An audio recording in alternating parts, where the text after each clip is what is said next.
So hello everyone, पिछले video के अंदर हमने पैल्पेशन ऑफ अ स्वेलिंग इस वाले टॉपिक को पूरा अच्छे से कवर किया था और ये टोटल 15 पॉइंट्स में मैंने कंक्लूड किया था। इस वीडियो के अंदर इस चैप्टर में जो बचा हुआ एग्जामिनेशन है स्वेलिंग का जो हमें करना है वो देखने वाले हैं और इसके बाद एग्जामिनेशन ऑफ अ लंप और स्वेलिंग ये चैप्टर आपका लगभग कंक्लूड हो जाएगा। इसके बाद हमें सिर्फ डिफरेंशियल डायग्नोसिस पढ़ने होंगे, क्योंकि डिफरेंशियल डायग्नोसिस एक ऐसी चीज़ है जो जितने ज़्यादा आप केस देखोगे, जितने ज़्यादा आप प्रैक्टिकली खुद को एक्सपोज करोगे, उतना आपको अच्छे से समझ आएगा। तो मैंने सोचा है कि उसको वीडियोस में ना इंक्लूड करने की कोशिश करूं, उसको आप खुद से फ़ोटोज़ देख के या फिर केसेस देख के समझने की कोशिश करो।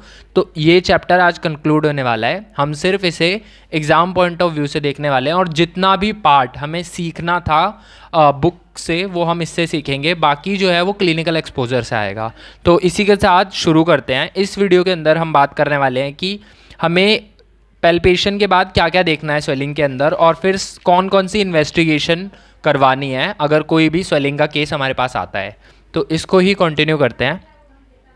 तो सबसे पहला है state of regional lymph nodes. अब रीजनल लिम्फ नोड्स जो भी अगर मान लो कहीं पे आर्म में कोई स्वेलिंग प्रेजेंट है तो रीजनल लिम्फ नोड क्या होगा, एक्जिला होगा। ठीक है, एक्जिला के जो लिम्फ नोड्स होंगे, तो ऐसे जो रीजनल लिम्फ नोड्स हैं जो बिल्कुल स्वेलिंग के पास में प्रेजेंट हैं उनको देखना बहुत ज़रूरी है, क्योंकि without that examination no examination of a swelling is complete. ठीक है, आपको लिम्फ नोड तो बिल्कुल देखना ही पड़ेगा अगर कोई स्वेलिंग प्रेजेंट है तो ये सबसे इंपॉर्टेंट एग्जामिनेशंस में से आता है कि अगर कोई भी स्वेलिंग आ रही है तो आपको सबसे पहले लिम्फ नोड चेक करना आना चाहिए, पता होना चाहिए कि इस जगह से कौन कौन से लिम्फ नोड एसोसिएटेड होते हैं, कहाँ कहाँ पे इन लिम्फ नोड्स की ड्रेनेज जाती है। ठीक है, अगर जो रीजनल लिम्फ नोड्स हैं वो एनलार्ज्ड हैं, हमें दिख गया, हमने एग्जामिन किया और हमें पता लग गया कि वो लिम्फ नोड्स एनलार्ज्ड हैं, तो फिर हमें पूरी बॉडी में और भी जहाँ जहाँ पे लिम्फ नोड्स होते हैं सबको एक एक बार थोड़ा देख लेना है, उनको पैल्पेट कर लेना है, जिससे हमें पता लग जाए कि कहीं कोई जनरलाइज लिम्फेडिनोपैथी तो नहीं है। ठीक है, अब अगली चीज़ आती है परकशन। अब परकशन ना स्वेलिंग के केस में इतना ज़्यादा इंपॉर्टेंट नहीं होता, ठीक है परकशन, बट फिर भी हम अगर किसी स्वेलिंग के अंदर गैसियस कंटेंट को सस्पेक्ट कर रहे हैं कि इस स्वेलिंग में गैस हो सकती है, तो उस केस में हमें परकशन हेल्प करता है। जैसे कि अगर हर्निया के केस में रेजोनेंट नोट सुनाई देना या फिर टेंडरनेस को एलिसिट करने के लिए भी परकशन का यूज़ होता है इन ब्रूडीज एब्सेस। ठीक है, तो इन दो केसेस में परकशन का काम होता है, पहला हर्निया के केस में, दूसरा ब्रूडी एब्सेस के केस में। इसके अलावा एक हाइड्रेटेड थ्रिल होता है। अब ये हाइड्रेटेड थ्रिल एक बहुत स्पेशल साइन है in case of a hydrated cyst. ठीक है, कैसे होता है, तो 3 फिंगर्स का यूज़ करना है, लेफ्ट हैंड की 3 फिंगर्स का यूज़ करना है, ऐसे स्वेलिंग पे रखना है फिंगर्स को और बीच वाली जो फिंगर है हमारी इसके ऊपर आपको परकश करना है। ठीक है, ऐसे परकशन करना है। तो जो भी उस हाइड्रेटेड सिस्ट के अंदर जो डॉटर सिस्ट होगी, जो मदर सिस्ट से डिटैच हो चुकी होगी डॉटर सिस्ट, वो आपको यहाँ पे फील होगी, इम्पल्स में फील होगी। ठीक है, तो हाइड्रेटेड सिस्ट के एग्जामिनेशन में ये हाइड्रेटेड थ्रिल टेस्ट करना ज़रूरी होता है, इससे हम डॉटर सिस्ट का पता लगा सकते हैं जो भी प्रेजेंट हो। ठीक है, अब ऑस्कल्टेशन।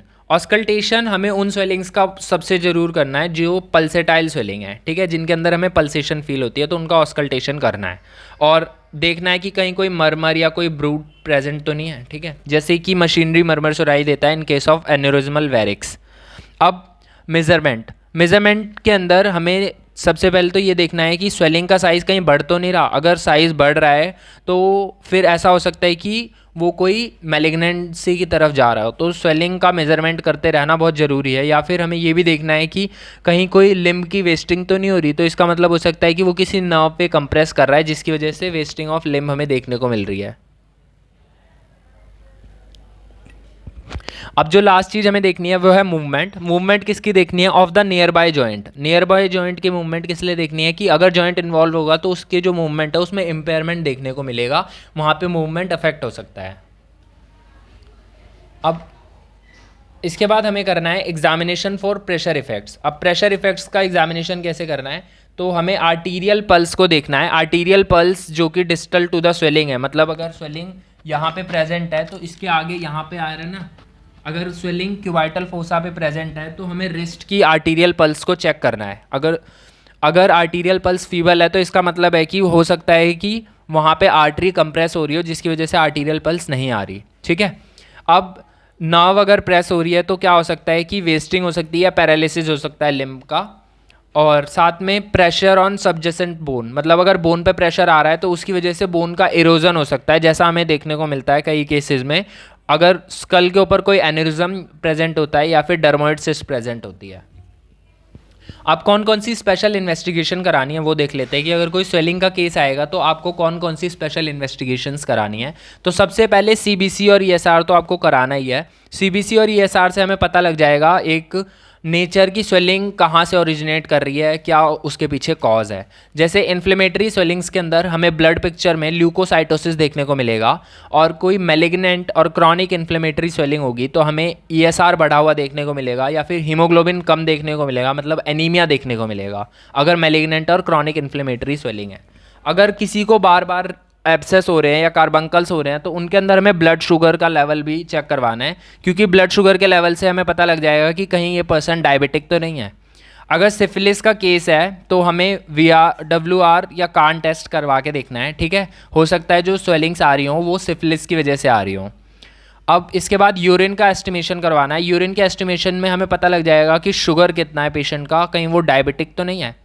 एस्पायरेशन करवाना है, जो भी एस्पायरेट निकलेगा, मतलब स्वेलिंग के अंदर जो भी पार्ट है उसको थोड़ा सा टुकड़ा लेना है, तो जो भी एस्पायरेट निकलेगा उसका फिजिकल, केमिकल, माइक्रोस्कोपिक और बैक्टीरियोलॉजिकल एग्जामिनेशन कराना है। और ये बहुत इंपॉर्टेंट होता है in case of chronic cystic swellings, ठीक है।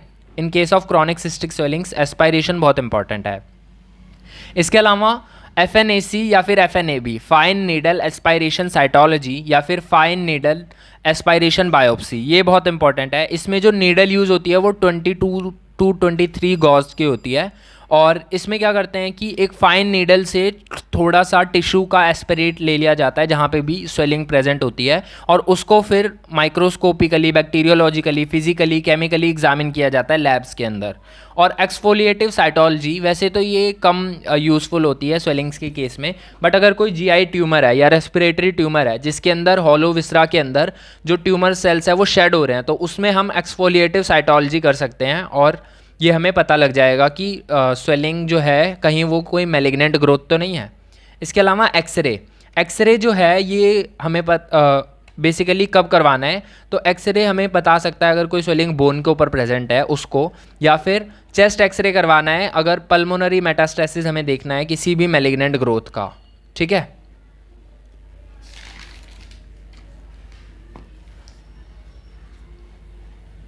अब अगली चीज़ आती है स्किन टेस्ट या ट्यूबरकुलिन टेस्ट। अगर स्किन टेस्ट पॉजिटिव आता है या ट्यूबरकुलिन टेस्ट पॉजिटिव आता है चिल्ड्रन और इन्फेंट्स के अंदर, तो इसका मतलब है कि ये जो स्वेलिंग है ये ट्यूबरकुलर इन ऑरिजिन है, मतलब ये एक ट्यूबरकुलस लीजन है, कोल्ड एब्सेस हो सकता है, ठीक है। अगर नेगेटिव आता है तो एडल्ट्स के अंदर अगर नेगेटिव आ रहा है तो इसका मतलब हो सकता है कि इस पर्सन में ये जो स्वेलिंग आ रही थी इसका ट्यूबरकुलस ऑरिजिन नहीं है, हम स्ट्रेट अवे एक्सक्लूड कर सकते हैं इसको। अब कसोनी टेस्ट जो है हाइड्रेटेड सिस्ट के केस में करते हैं। अगर ये पॉजिटिव आ रहा है तो मतलब कि हाइड्रेटेड सिस्ट का केस है ये, बट अगर नेगेटिव आ रहा है तो भी हम इस पॉसिबिलिटी को एक्सक्लूड नहीं कर सकते कि ये हाइड्रेटेड सिस्ट नहीं हो सकता, मतलब ये इतना ज़्यादा स्पेसिफिक टेस्ट नहीं है। नेक्स्ट एग्जामिनेशन में आता है अल्ट्रासोनोग्राफी, क्योंकि आयनाइजिंग जो रेडिएशन होती है इसमें वो यूज़ नहीं होती, इसलिए एक बहुत सेफ़ है, ठीक है। और ये बच्चों में भी यूज़ किया जा सकता है और प्रेग्नेंट वुमेन के अंदर भी यूज़ किया जा सकता है। इसमें हमें पर्टिकुलरली नेचर पता लग जाएगा स्वेलिंग का। इसमें हम साउंड वेव्स भेजते हैं जो कि वापस आती हैं, और उनसे हम इमेज फॉर्मेशन करते हैं बॉडी के डिफरेंट ऑर्गन्स का, और पर्टिकुलरली डिफरेंशिएट कर सकते हैं कि जो स्वेलिंग प्रेजेंट है वो सॉलिड स्वेलिंग है या एक सिस्टिक स्वेलिंग है। उस केस में अल्ट्रासोनोग्राफी एक बहुत इंपॉर्टेंट एग्जामिनेशन बन जाता है। अब हम स्पेसिफिक एग्जामिनेशंस की तरफ बढ़ रहे हैं जो कि बहुत ज़्यादा एक्यूरेट होते हैं। उसमें आता है CT स्कैन। इसकी अल्ट्रासाउंड से ज़्यादा एक्यूरेसी होती है, इससे हम size, shape, local spread, general dissemination of the swelling, ये सब चीज़ें पता लगा सकते हैं। तो ये एक बहुत ज़्यादा एक्यूरेट एग्जामिनेशन है CT स्कैन, और ये एग्जैक्ट लोकलाइजेशन कर सकता है किसी भी डीप सीटेड मास का। मतलब अगर कोई पर्सन बहुत ज़्यादा मोटा भी है और उसके अंदर भी कोई स्वेलिंग प्रेजेंट है डीप इनसाइड द बॉडी, तो उसको भी एग्जैक्टली लोकलाइज कर सकता है एक CT स्कैन। अब पहले तो 2D CT स्कैन होते थे, अब 3D CT स्कैन भी आ गए हैं, ठीक है, तो हम वो भी करा सकते हैं। MRI, नेक्स्ट जो एग्जामिनेशन है MRI, जैसे जैसे हम नीचे की तरफ बढ़ रहे हैं हम बहुत स्पेसिफिक और बहुत ज़्यादा एफिशिएंट एग्जामिनेशंस की तरफ जा रहे हैं। MRI एक मोस्ट एफिशिएंट डायग्नोस्टिक टूल है और बहुत स्पेसिफिक डायग्नोसिस दे सकता है ये, और इससे हम फाइन डेमोन्स्ट्रेशन कर सकते हैं सॉफ्ट टिश्यूज़ का, बोन्स का, जिससे हमें पूरी क्लैरिटी मिल जाएगी कि जो स्वेलिंग है उसका टोटल एक्सटेंट क्या है, कहाँ कहाँ तक फैली हुई है, उसके आसपास क्या चीज़ें हैं, वो सब हमें पता लग जाएगा।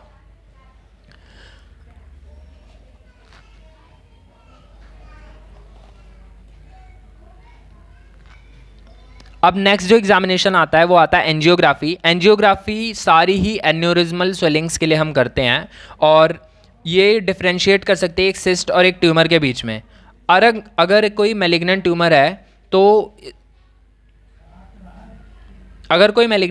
है तो उसमें ये हमें एबनॉर्मल डिस्पोजिशन दिखा सकती है। जो भी ट्यूमर होगा उसके आसपास बहुत सारी ब्लड वेसल्स फॉर्म हो रखी होंगी, उसकी तरफ बहुत ज़्यादा ब्लड सप्लाई जा रही होगी, है ना। तो इसमें एंजियोग्राफी में हमें पता लग जाएगा। इसके अलावा जो ये ट्यूमर है इसके अंदर ही एक कॉन्ट्रास्ट पूल बना होता है पूरा आर्टरीज का, वो भी हमें पता लग जाएगा अलग से। तो एंजियोग्राफी इंपॉर्टेंट एग्जामिनेशन है। अब जो लास्ट एग्जामिनेशन आता है वो आता है biopsy. Biopsy most important investigation है in case of a swelling, और हमेशा इसको मार्जिन ऑफ स्वेलिंग से जनरली लिया जाता है। अब बहुत सारे मेथड्स होते हैं बायोप्सी के, जैसे नीडल बायोप्सी, ड्रिल बायोप्सी, पंच बायोप्सी, ओपन बायोप्सी। इसमें से नीडल बायोप्सी में एक नीडल यूज़ करके एस्पिरेट करते हैं टिश्यू का और फिर उसको लैब में एनालाइज किया जाता है। ड्रिल बायोप्सी हम ब्रेस्ट में अगर कोई स्वेलिंग या लंप प्रेजेंट है तो उसके लिए ज़्यादातर यूज़ करते हैं। पंच बायोप्सी हम किसी होलो या सॉलिड विसरा के अंदर अगर कोई स्वेलिंग प्रेजेंट है तो उसके लिए यूज़ करते हैं। ओपन बायोप्सी दो टाइप की हो सकती है, एक्सीजनल ओपन बायोप्सी या फिर incisional open biopsy. Incisional open biopsy में क्या होता है कि अगर कोई ट्यूमर है तो हम उसकी एक स्लाइस बस लेंगे, जबकि एक्सीजनल ओपन बायोप्सी में क्या होता है हम इस पूरे ट्यूमर को ही एक्सरसाइज करके भेज देते हैं एग्जामिनेशन के लिए, और इसमें हमने सिर्फ इतना पार्ट लिया था। तो ये डिफरेंस होता है। तो बायोप्सी के 4 तरीके होते हैं, नीडल बायोप्सी, ड्रिल बायोप्सी, पंच बायोप्सी और ओपन बायोप्सी। तो ये थे कुछ स्पेसिफिक एग्जामिनेशंस। अब ये वाला जो चैप्टर है ये सिर्फ डिफरेंशियल डायग्नोसिस इसके अंदर बचा हुआ है कि कैसे हमें डिफरेंशियल डायग्नोसिस करना है।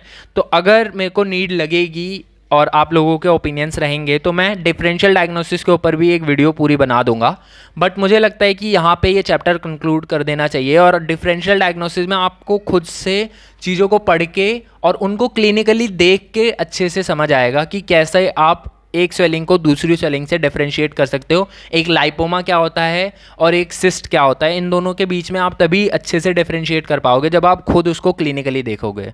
सो इसी नोट के साथ इस वीडियो को एंड करते हैं और मिलते हैं नेक्स्ट वीडियो में। जो भी नेक्स्ट वीडियो होगी वो या तो एक दूसरे चैप्टर की होगी जिसमें हम एक पूरे सिस्टम का एग्जामिनेशन सीख रहे होंगे, या फिर इसी चैप्टर का कंटिन्यूएशन होगा। सो मिलते हैं नेक्स्ट वीडियो में, तब तक के लिए बाय।